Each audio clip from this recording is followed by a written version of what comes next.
mo po ang aming pasasalamat. Maraming salamat, Panginoon, sa maraming taon na ipinahiram mo sa aming dating Pangulo. Maraming salamat. Dahil sa panahong sinusubok ang aming bayan, ibinigay niyo siya sa amin.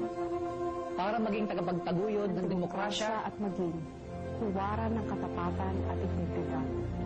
Maging gabay sa gitna ng pangamba. Maging inspirasyon para sa pagkakaisang naipagmalaki namin sa mundo.